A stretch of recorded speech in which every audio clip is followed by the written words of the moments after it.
Se ha tratado de ubicar en una u otra naturaleza jurídica al eximente de miedo insuperable. Ya se le ubica como una causa de justificación, se le ubica como una causa de inimputabilidad, se le ubica también como causa de no exigibilidad.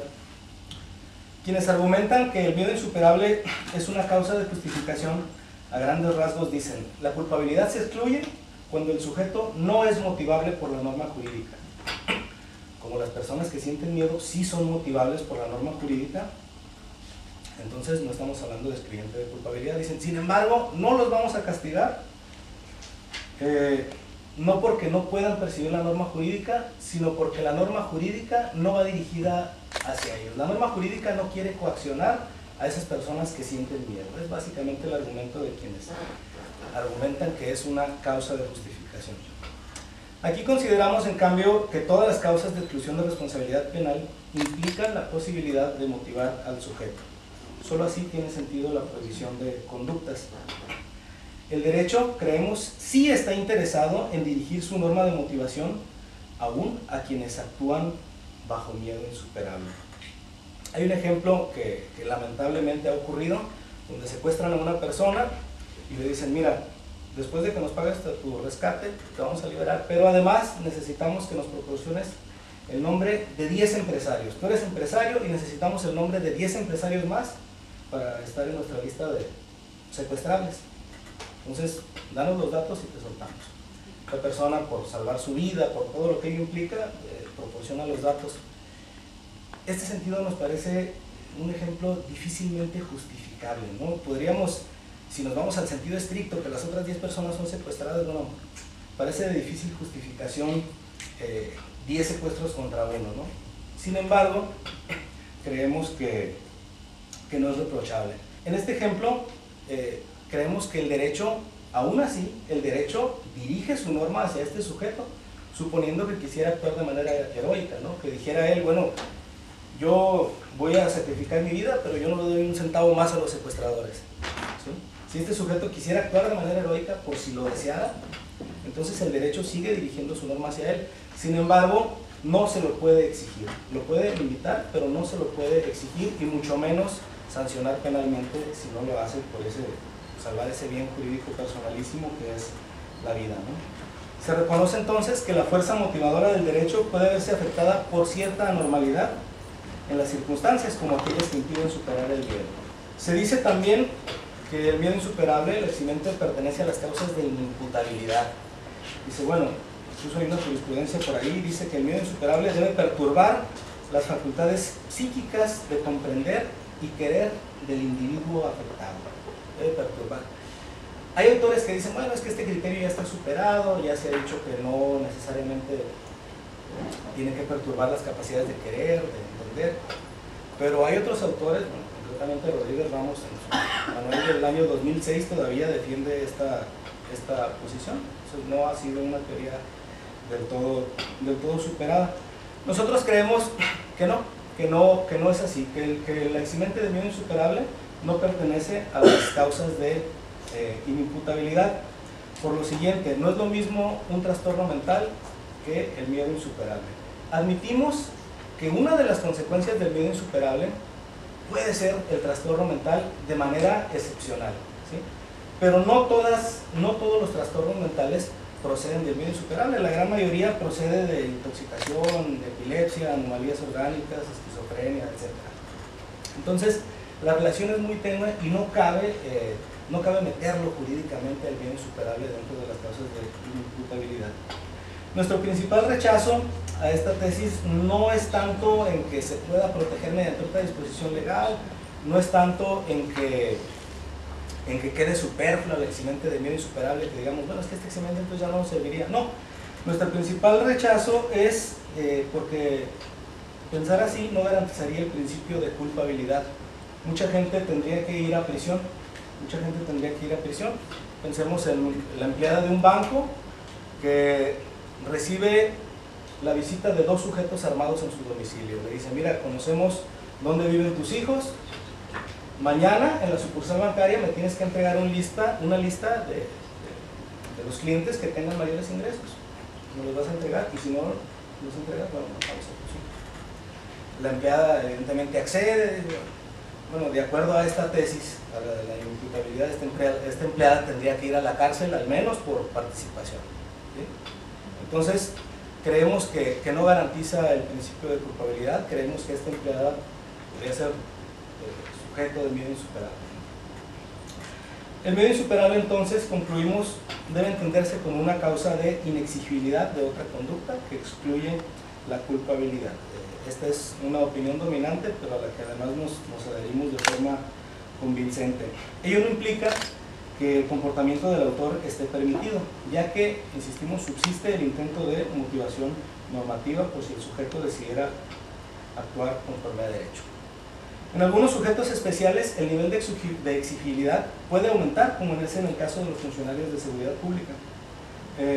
Sin embargo, este nivel de exigibilidad nunca deberá llegar tan allá como para exigir el sacrificio de su propia vida, ¿sí? Uno de los requisitos del eximente de miedo insuperable pues es precisamente el miedo, pero cuándo concurre el miedo y cuándo no concurre también ha sido discutido. Insistimos en que se deben excluir jurídicamente los casos de trastorno mental transitorio, trastorno mental transitorio o permanente. Basta que concurra un miedo racional o reflexivo. La mayoría de las ocasiones en que un ser humano siente miedo es un miedo racional o reflexivo. La gran minoría, ¿sí?, es cuando queda en estado de shock, de parálisis, cuando se nubla sus facultades volitivas, etc. Pero la gran mayoría de los miedos humanos son racionales o reflexivos. El miedo que sintió la empleada del banco de nuestro ejemplo anterior, pues evidentemente reflexionó sobre la seguridad de sus hijos, reflexionó en la manera de otorgar las listas que le habían solicitado los delincuentes, etc. El miedo es difícil probarlo, ya que no deja un vestigio psicológico. De poca utilidad sería un dictamen pericial en materia psicológica para un juez, ya que no deja vestigios, a excepción del miedo patológico. Sin embargo, lo que sí es posible, susceptible de demostrar, son las consecuencias o los efectos del miedo. Hay una consecuencia física, sudoración en las manos, resequedad en la boca, etc. Y hay una consecuencia en los actos, en las acciones de huida del sujeto. Mediante este tipo de elementos es que el juez debe acudir a la verificación de las circunstancias que ofrezca la prueba presuncional iuris tantum sobre la existencia de miedo. Se ha discutido también si la concurrencia de uno o más móviles distinto al miedo lo diluye. Se dice, bueno, es que no actuó por miedo, actuó porque tenía un interés económico, actuó porque deseaba vengarse, ¿sí?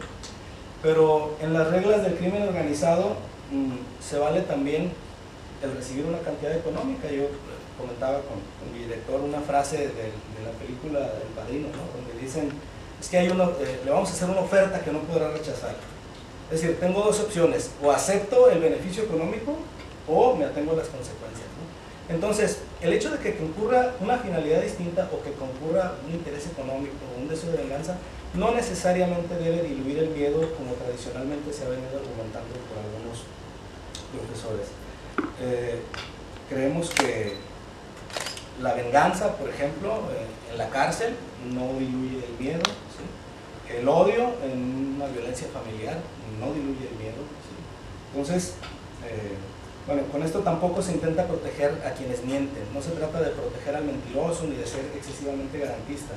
Lamentablemente lo más complicado de esto es la cuestión probatoria, donde tenemos que recurrir a elementos paralelos, a circunstancias, pero no se trata de proteger a mentirosos, se trata de verificar si realmente concurrió el miedo. La superabilidad es otro argumento que se ha venido discutiendo. Bueno, ya tenemos más o menos cuándo es el miedo, pero cuándo es superable y cuándo es insuperable.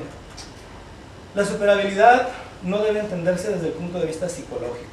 La superabilidad debe entenderse desde el punto de mira normativo. No sería adecuado que el derecho exigiese a una persona la realización de una conducta que la mayoría de las personas no podrían desplegar si se encontrasen en esa situación de anormalidad motivacional. Por ello debemos apoyar la idea de la insuperabilidad en el criterio del hombre medio en la posición del autor. Este criterio del hombre medio ha tenido duras críticas por su inexactitud, entre estas críticas se dice, bueno, es que no podemos acudir arbitrariamente, el derecho no puede depender del comportamiento estadístico de los ciudadanos, ¿sí? Y por otra parte, llevar el criterio del hombre medio a la posición tan concreta del autor nos conduce a eximir todas las conductas con miedo, pues ex post, una vez ocurrido, bueno, pues nadie habría superado su miedo, todos los procesados habrían incurrido en miedo. Sin embargo, creemos que este criterio sí que puede ser de utilidad. Este criterio, si hablamos de la insuperabilidad, que hay unas circunstancias, una normalidad motivacional, esa normalidad motivacional puede tener un plano objetivo donde podemos observar, por ejemplo, la superioridad física de la persona que tuvo miedo, si estaba acompañado, si estaba armado, si estaba dentro de un vehículo, si estaba en una estación de policía. Hay circunstancias que nos pueden, circunstancias objetivas que nos pueden dar indicios sobre la existencia o la superabilidad del miedo. Hay otras circunstancias objetivas, subjetivas, los conocimientos del autor. Por ejemplo, bueno, me está amenazando una persona que es físicamente inferior a mí, pero yo sé que pertenece a determinado grupo de criminales organizados. Eso es un conocimiento subjetivo que también incide en esa normalidad motivacional. Irnos a esas concretas circunstancias creemos que nos puede dar una utilidad al criterio del hombre medio en la posición del autor. Atendiendo a estas circunstancias no siempre nos lleva a eximirle, como apunta la crítica, y tampoco a una evaluación estadística arbitraria, sino tener un criterio de valoración razonable que nos permita saber si el derecho contaba con la suficiente fuerza motivadora para exigir su cumplimiento a una persona en esas circunstancias, o si por el contrario debe admitirse que la presión motivacional no era suficiente. Para aplicar el eximente de miedo insuperable también se ha dicho si el mal amenazante debe ser inminente. El miedo puede perdurar en el tiempo. El miedo puede perdurar en el tiempo. De hecho, psicológicamente se dice que una exposición reiterada a determinadas vivencias puede ocasionar un cambio en el comportamiento de manera permanente. No es lo mismo una persona que vive en un pueblo a una persona que vive en un barrio peligroso. Cambia totalmente su personalidad de acuerdo a esas circunstancias. Entonces, no creemos que el mal amenazante deba ser necesariamente inminente. Lo que debe demostrarse es que subsista la amenaza o la posibilidad de enfrentar un peligro futuro, al menos en la mente del autor, pues el derecho tampoco debe amparar conductas dirigidas a vengar peligros o lesiones que solo se encuentran en el pasado y que para el autor no tengan posibilidad alguna de repetirse. En los casos de error, incluso, ni siquiera es indispensable que el mal exista en la realidad. Si el mal no tiene que ser inminente, en los casos de error ni siquiera es indispensable que exista, basta que exista de forma imaginaria para el autor o circunstancialmente razonable.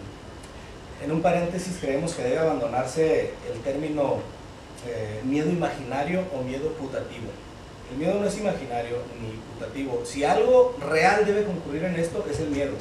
¿Sí? Lo que puede ser imaginario pues son las circunstancias, es el mal amenazante, ¿sí? Pero el miedo debe ser real. Creemos que no hay un miedo imaginario, no bastaría para aplicar la eximente. En principio, uno de los argumentos decía que el miedo también puede proceder de los hechos de la naturaleza, entonces la ilicitud o licitud del mal tendría que ser irrelevante. Pero excepcionalmente los males legales también pueden provocar normativamente miedo insuperable. Por ejemplo, el miedo a una orden de aprehensión. Yo puedo tener miedo a una orden de aprehensión si sé que en la cárcel voy a ser asesinado. Puede ser que tenga una amenaza dentro de la cárcel y que vaya a ser asesinado por quien se sabe que será falsamente imputado o por quien sabe que va a ser torturado por la policía para declarar. Ya que bueno, los mecanismos de seguridad no siempre están al alcance de los ciudadanos y a veces los mecanismos de seguridad son la propia fuente del miedo. Entonces, los mecanismos de seguridad no siempre están disponibles. La ilicitud del mal a veces es, la licitud o ilicitud del mal a veces es irrelevante, ¿no? Se puede tener miedo a un mal lícito. Es parte de las consideraciones que tendríamos que hacer respecto a la criminalidad organizada sobre el eximente de miedo insuperable.